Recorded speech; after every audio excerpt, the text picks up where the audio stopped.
Gandhipuram railway station లో ఆగిన Belagavi express Khammam జిల్లా సింగరేణి మండలం గాంధీపురం రైల్వే స్టేషన్ లో గురువారం బెల్గావి ఎక్స్ప్రెస్ ఆగింది. గత 4 రోజుల క్రితం ప్రారంభించినప్పటికీ గాంధీపురం రైల్వే స్టేషన్ లో ఆగకపోవడంతో సామాజిక కార్యకర్త వేముల రామ్మూర్తి రైల్వే అధికారులకు దృష్టికి తీసుకువెళ్లడంతో స్పందించిన రైల్వే అధికారులు గురువారం నుండి గాంధీపురం రైల్వే స్టేషన్ కు హాల్ట్ ఇవ్వడంతో దాదాపు ఇల్లందు పట్టణమే కాకుండా 200 గ్రామాల ప్రజలు హైదరాబాద్ వెళ్లుటకు ఎంతగానో ఉపయోగపడుతుందని పలువురు ప్రయాణికులు అన్నారు.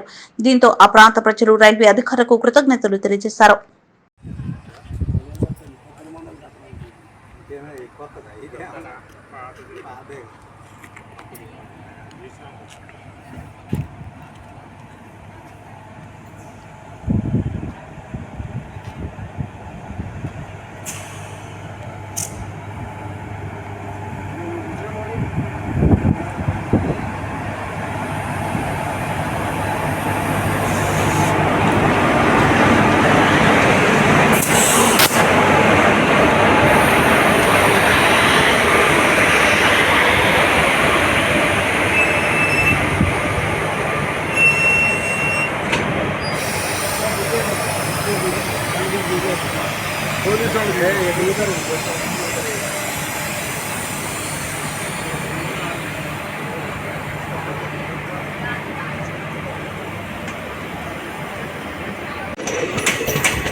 నేను వేముల రామమూర్తి, సామాజిక కార్యకర్త, గాదెపాడు, సింగరేణి మండలం, ఖమ్మం జిల్లా.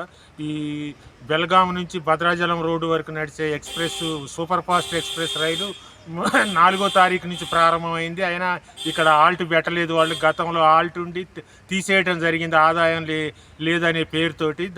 దాని విషయంలో ఈ 3 రోజులు దాని విషయంలో కృషి చేసి సౌత్ సెంట్రల్ రైల్వే ఉన్నతాధికారులతో సంప్రదించి ఈ రోజు నుంచి అంటే 8వ తేదీ నుంచి ఆగేటట్టుగా ఆదేశాలు ఇప్పించడం జరిగింది. సింగరేణి సౌత్ సెంట్రల్ రైల్వే ఉన్నతాధికారులు కూడా ఆదేశాలు ఇచ్చి 8వ తేదీ నుంచి ఆపే విధంగా ఏర్పాటు చేయడం జరిగింది. ఈ రోజు నుంచి ఆ రైలు కూడా నిలుపుదల జరుగుతున్నది. ప్రజలకు ఎంతో సౌకర్యంగా ఉండే ఈ ఎక్స్ప్రెస్ రైలుని వినియోగించుకోవాల్సిందిగా ఖమ్మం ఇల్లెందు మధ్యలో ఉన్న గ్రామీణ ప్రాంత ప్రజలు, ఇల్లెందు పట్టణ వాసులు వినియోగించుకోవాలని కోరుతున్నాను. ఈరోజు అంటే గురువారం బెల్గా ట్రైను కొత్తగూడెం వెళ్ళే బెల్గావి ఆగటం గాంధీపురం స్టేషన్లో చాలా ఆనందదాయకంగా, చాలా సంతోషంగా ఉంది. ఇది ఇలాగే ఆగాలని అందరూ కోరుకుంటున్నాము. ఈ ప్రాంత ప్రజలందరికీ కూడా చాలా ఆనందదాయకంగా ఉంది.